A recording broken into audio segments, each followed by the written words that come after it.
জাতীয় নাগরিক পার্টি থেকে নিজেকে সরিয়ে নিয়েছেন নীলা ইসরাফিল। গতকাল সোমবারই এ ঘোষণা দেন তিনি।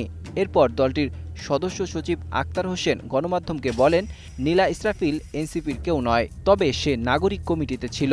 এ অবস্থায় এনসিপি ও এর নেতৃবৃন্দর উদ্দেশ্যে একগুচ্ছ প্রশ্ন ছুড়েছেন এনসিপির সাবেক সদস্য।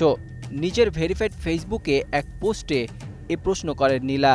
আক্তার হোসেনের এমন মন্তব্যের পর এনসিপির কাছে নীলা ইসরাফিলের প্রশ্ন, আপনারা এতদিন আমাকে কিসের ভিত্তিতে ব্যবহার করেছেন? আজ যখন আপনাদের নেতার অপরাধ, অনাচার ও লিপ্সার বিরুদ্ধে আমি মুখ খুলেছি, তখন আমি আপনাদের কেউ না। এতদিন আমার কণ্ঠ, আমার পরিচয়, আমার ত্যাগ আপনাদের পক্ষে ছিল, তখন তো কোনো সমস্যা ছিল না। আপনারা কি দল করেন নাকি কেবল ক্ষমতা আর নারীকে ব্যবহার করে ছুঁড়ে ফেলার একটি কারখানা চালান? নীলা ইসরাফিল আরও বলেন, আপনাদের অপরাধ ঢাকার জন্য আজ আমাকে অস্বীকার করছেন। সত্য বললেই কি নারীকে বিচ্ছিন্ন করে দেয়া হয়?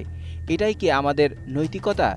এই প্রশ্ন আজ শুধু আমার না, এই প্রশ্ন প্রতিটি নারীর, যাকে আপনারা দলীয় পরিচয় ব্যবহার করেছেন আর পরে অপরিচিত বানিয়েছেন।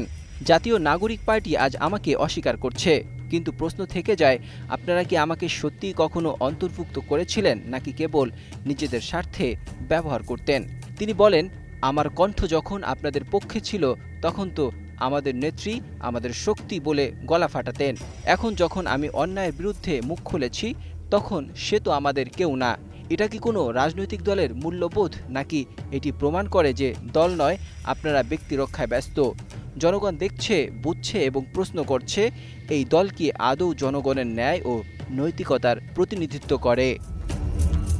Desk report, ২১ television.